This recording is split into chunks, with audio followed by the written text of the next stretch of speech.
आज की मेरी कहानी है पितृभक्त बालक नचिकेता। एक बालक का नाम क्या रहता? नचिकेता।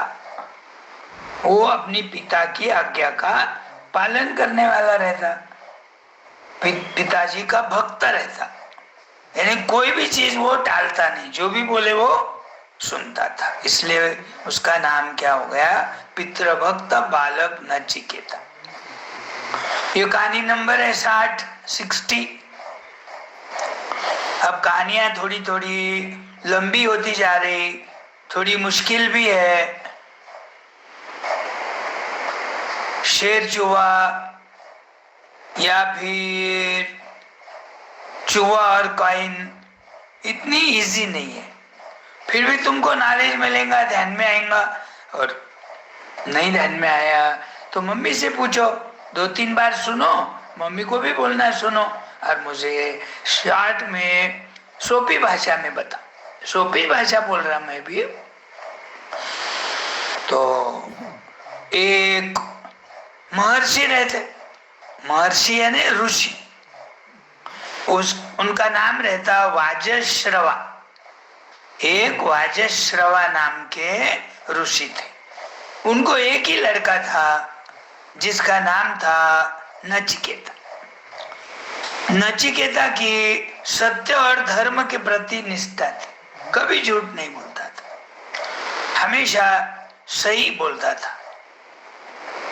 कोई आदमी गलत बात कर रहा तो उसको टोकता था, अरे गलत क्यों बोल रहा, सही बोलो।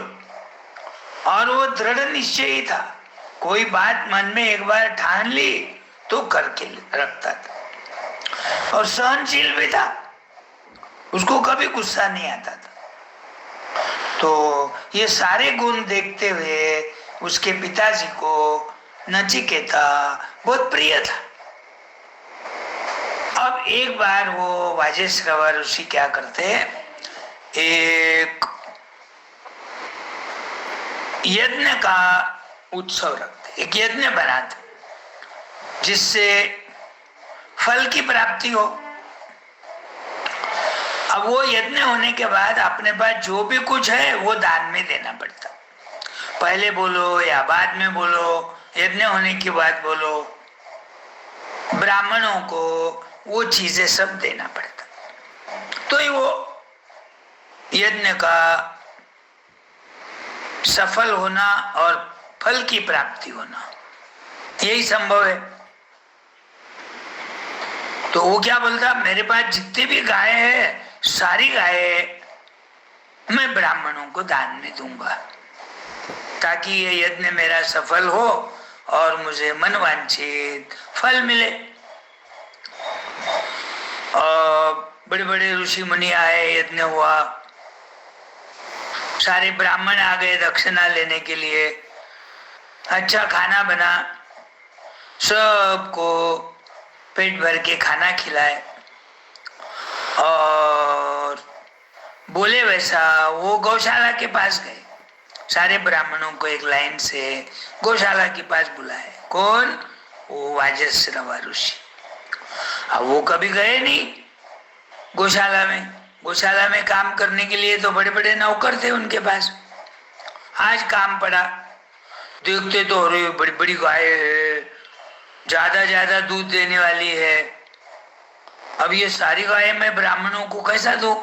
उनका मन बदल जाता, मन बदल जाता। वो बोलता, ब्राह्मणों को क्या करना है इतनी अच्छी अच्छी गाय, उनको खिलाने के लिए उनके पास पैसे थोड़ी है, गायें तो भूखी रहेंगी मेरी। तो क्या करूंगा मैं, जो बूढ़ी गाय है, जो दूध नहीं देती, जो मरने को आ गई है, वो गाय मैं ब्राह्मणों को दूंगा। तो पहले तो सारी अच्छी अच्छी गाय, ज्यादा दूध देने वाली कौन सी है, वो नौकरों के, मैनेजर के पास जाकर इंक्वायरी करता, उनको अलग रखने को बोलता। अब ये सारी बातें नचिकेता देख रहा, सुन रहा, उनके नजीक ही था, छोटा था वो। नचिकेता तो 7-8 साल का ही था। तो वो एक एक एक एक बूढ़ी गाय ब्राह्मणों को देने लग गया। सारे ब्राह्मण आश्चर्यचकित हो गए, इतना बड़ा महर्षि, इतना बड़ा यज्ञ किया फल प्राप्ति के लिए, सारी गायें मैं दे दूंगा बोला गौशाला की, कुछ गायें अच्छी अच्छी दूध देने वाली अलग रख दिया, और बूढ़ी बूढ़ी गाय है जो दूध नहीं देती, मरने को हो गई, एकदम दुबली पतली है, वो दान में दे रहा। ये गाय तो अपने कुछ काम की नहीं, ये न तो दूध देती है और चारा खिलाने के लिए अपने पास फिर उनको सब मेहनत करना पड़ेगा ज्यादा। तो ये सारी बातें देखकर नचिकेता अपने पिता से पूछता, पिताजी फल प्राप्ति के लिए आपने यज्ञ किया है ना? तो बोले हो, यज्ञ में क्या दान दूंगा बोलकर आपने ठहराया है? बोले सारी गायें मैं ब्राह्मणों को दूंगा। देखो बोले अभी मेरे सामने ही आपने अच्छी अच्छी गाय, ज्यादा दूध देने वाली गाय एक अलग कमरे में बंद कर दी है सारी, और जो बूढ़ी गाय है वो ब्राह्मणों को दान दे रहे। मुझे तो बड़ा आश्चर्य हो रहा है आपके बर्ताव का, कभी कुछ बोलते तो कभी कुछ बोलते। तो उसको गुस्सा, किसको? पिताजी को आया, बोला बेटे मेरा मुझे ज्ञान देने वाला, चुप है, गुस्से में आता। अच्छा ठीक है, बोले आप ये बताओ, मैं आपका इकलौता लड़का हूं, आप मुझे प्यार करते, लाइक करते, तो आप मुझे भी तो दान में देना पड़ेगा ना आपको, तो आप मुझे किसको दान में देते? तो पहले तो ऋषि को गुस्सा आया हुआ था, गुस्से गुस्से में उसने बोला मैं तुझे यमराज को दान देता। यमराज ये कौन है? बोले ये मृत्यु की देवता है, इसको दान देता हूं। नचिकेता तो खुश हो जाता, अरे वाह, मृत्यु जैसी तो कोई बड़ी बात है नहीं। बोले जो आदमी जन्मता है वो तो एक न एक दिन मरता है, और मरने के बाद उसकी आत्मा लेने के लिए यमराज आते हैं। मुझे तो खुद होके जाना पड़ रहा है यमराज के पास, ये तो खुशी की बात है। ठीक है बोले आपके हिसाब से मैं यमराज को मिलने को जाता हूँ। पिताजी बोले अरे मालूम है क्या तेरे को यमराज? हाँ मालूम है। अरे यमराज मृत्यु की देवता है, उनके पास जाने के बाद आदमी वापस नहीं आता। ठीक है बोले आपने दान में दे दिया है ना यमराज को, अब मैं जाके ही रहूंगा। अब पैदल चलने लग गया, रास्ता मालूम नहीं, चल रहा 2 दिन हो गए, 4 दिन हो गए, 8 दिन, आखिर में यमराज का गांव आ गया। पूछते पूछते जाता लोगों को, रास्ते में लोग बोलते ही रहते कहाँ जाना, किधर जाना, कैसा जाना। अब वहां गया तो यमराज का दरवाजा बंद था, और उसके ऊपर दरवाजे के ऊपर 2 बड़े बड़े ताकत वाले ऐसे सिपाही थे। वो सिपाही के पास जाता, ये नन्हा सा 7-8 साल का बच्चा सिपाही को जाकर बोलता मुझे यमराज जी को मिलना है। यमराज जी को मिलना है? अरे ऐसा तो कोई आज तक नहीं आया खुद होके यमराज जी को मिलने को, तेरे को मालूम है क्या? हाँ बोले मालूम है, यमराज जी है ना मृत्यु के देवता रहते। मेरे पिताजी ने है ना मुझे दान में यमराज जी को दिया है, तो मेरा फर्ज होता है यमराज जी को मिल। अरे बोले यमराज जी तो कल ही गांव गए हुए, तो अब उनको 2-3 दिन लगेंगे, तो तुम क्या करो यहाँ दरवाजे के पास उनका इंतजार करो आने का।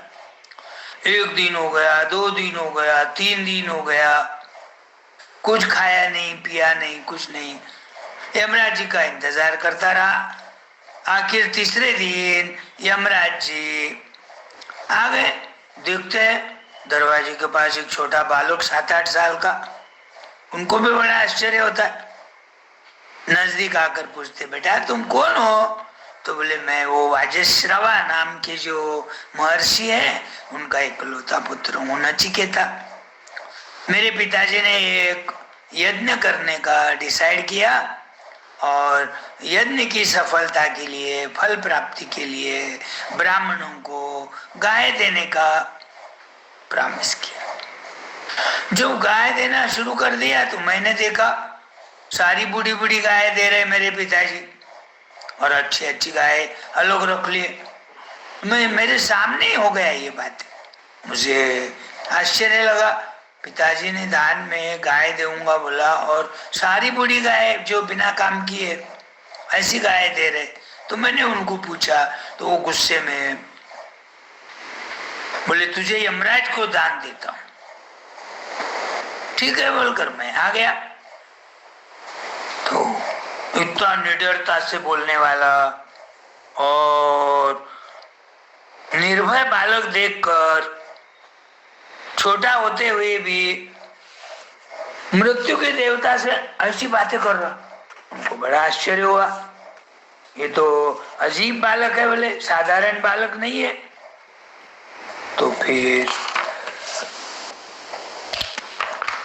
बोले तेरी बातें सुनकर है ना मैं बहुत खुश हो गया। इतना निडरता से कोई नहीं आता मेरे पास, तो दूर से देखकर ही डर जाता है। मेरा नाम सुनते ही थर-थर कांपने लगते हैं लोग। और तुमने 3 दिन तक मेरा इंतजार किया बिना खाते हुए, और मुझसे इतनी अच्छी ज्ञान की बातें कर रहे हो। तो मैं तुम्हारी इन बातों पे खुश हो गया हूँ, प्रसन्न हो गया हूँ। अब मैं तुमको 3 वरदान देता हूँ, आपको जो मांगना हो मांगो।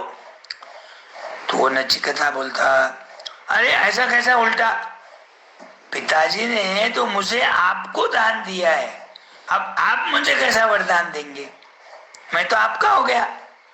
नहीं नहीं बोले, ऐसा नहीं बोले, तुम इतना छोटा हो के इतने ज्ञानवान हो, इतनी निडरता से बातें करते हो, और बिना डरते हुए चलते चलते पैदल मेरे पास आए, और 3 दिन तक तुमने इंतजार किया। ये सारी बातें सुनकर मैं खुश हो गया। लोग तो मैं आने वाला हूं बोले तो डरने लग जाते।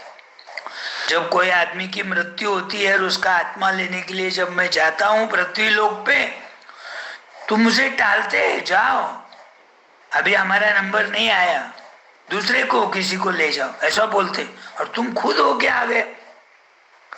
तो आपको जो मांगना वो मांगो।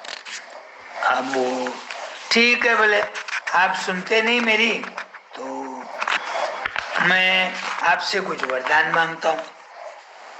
पहले वरदान से क्या करो, बोले आप मेरे पिता का गुस्सा ठंडा करो। पिताजी मेरे बहुत गुस्से वाले, जो भी ब्राह्मण आते, जो भी ऋषि आते, यज्ञ करने को आते, थोड़ी देर हो गई, थोड़ी गलती हो गई, मंत्र बोलने में कुछ गड़बड़ी हो गई, वो गुस्से में आते। उनको कैसे फल की प्राप्ति हो। तो मुझे ऐसा वरदान दीजिए कि मेरे पिताजी का गुस्सा भी ठंडा हो, यज्ञ भी सफलता से पूरा हो, जिस उद्देश्य से यज्ञ कर रहे उनको फल की प्राप्ति हो, ऐसा वरदान दीजिए। अब यमराज बोलते तथास्तु। तथास्तु का मतलब तुम बोले वैसा होगा, आशीर्वाद देते।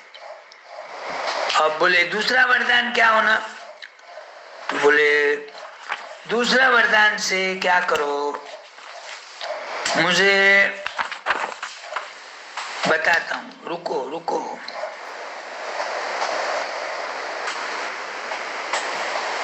क्या मांगू क्या मांगू सोचते रहता। तो बोले मैं भयमुक्त हो जाऊं, मुझे किसी का भी डर नहीं लगे। सामने शेर भी आया, सामने मृत्यु की देवता भी आई, कोई भी कुछ आया तो उससे मुझे डर नहीं लगना चाहिए, मैं भय मुक्त हो जाऊं, ऐसा वरदान। ठीक है बोले तथास्तु, दे दिया। और तीसरे वरदान में मुझे आप आत्मा का ज्ञान दीजिए। आदमी के शरीर में जैसी आत्मा रहती है, वो आदमी की मृत्यु होने के बाद आत्मा कहाँ जाती है, परमात्मा में विलीन होती है या दूसरे शरीर में कैसा प्रवेश करती है। आत्मा तो अमर है, आदमी का शरीर मर जाता है। जैसे बच्चे लोगों का स्कूल का ड्रेस रहता, 2 दिन 4 दिन पहनते, गंदा हो जाता, दूसरा ड्रेस पहन लेते, पहला बदल देते। या किसी के ब्याह शादी में रिसेप्शन में गए, अच्छे अच्छे कपड़े पहन के जाते, घर पे आने के बाद नई ड्रेस पे बैठ जाते, यानी कपड़े बदलते। हो आदमी तो वही रहता। वैसा ये आत्मा जो है शरीर रूपी आदमी के अंदर रहता है। जब आदमी मर जाता है तो आत्मा उसका शरीर छोड़ देता है और दूसरा शरीर धारण करता है। तो वो कैसा करता है, इसका ज्ञान मुझे हो। तो यमराज बोलते, अरे तुम इतने छोटे बालक हो, तुमको आत्मा और परमात्मा का ज्ञान प्राप्त करके करना क्या है? नहीं नहीं, बोले आप मुझे आत्मा का ज्ञान दो, और आत्मा कैसा शरीर में धारण करता, क्योंकि आत्मा तो अमर है, न तो वो जलता है न तो वो मरता है, नहीं तो कोई उसके काट सकते उसको, न तो जला सकते उसको, हवा न तो उसको उड़ा सकती है। फिर एक आदमी के शरीर में से सूक्ष्म रूप लेकर दूसरे आदमी के शरीर में कैसा धारण करता? उनको ज्ञान देना पड़ा यमराज जी को। फिर खुश होकर बोले, अब तो खुश हो, अब जाओ तुम धरती पे जाओ, अपने माता पिता को मिलो, उनको खुशी होंगी। आज तक यमराज के दरबार में आने वाला आदमी कभी वापस नहीं गया। तुमको वापस आया हुआ देखकर वो खुश हो जाएंगे, उनके यज्ञ की प्राप्ति भी हो जाएंगी फल की, और तुम्हारा इतना ज्ञान देखकर उनका गुस्सा भी ठंडा हो जाएगा। चलते चलते चलते फिर 7-8 दिन में अपने घर आ जाता। इधर वो दोनों दुखी रहते, कौन? वाजश्रवा और उनकी पत्नी, यानी ये नचिकेता के माता और पिता दोनों सैड रहते। अरे मैंने गुस्से में क्या बोल दिया और उसने मन पे ले लिया, और वो यमराज के पास चले गया, मुझे नहीं बोलना चाहिए था, मुझे गाय अच्छी अच्छी गाय अलग नहीं रखना था, बोले वैसा सारी गाय ब्राह्मणों को देना था, मेरी गलती हो गई, मेरी भूल हो गई, उसने मुझे मेरी भूल ध्यान में लाने के बाद भी मैं उसको चुप बैठाया, गुस्से में आ गया। ऐसे सोच रहे थे जब तो बालक आ जाता, दरवाजा नॉक करता, उनको लगता इतने रात बेरात को कौन आया। बालक को देखते ही दोनों खुश हो जाते। फिर वो सारी यमराज की बातें उनको बताता। मैं यमराज के पास गया, यमराज नहीं थे, 3 दिन तक मैंने बिना खाते पीते वेट किया, मैंने उनसे मिला, नमस्ते किया, वो खुश हो गए। सारी बातें यहाँ की भी मैंने उनको बताया, तो वो मेरी बातें सुनकर खुश हो गए, प्रसन्न हो गए।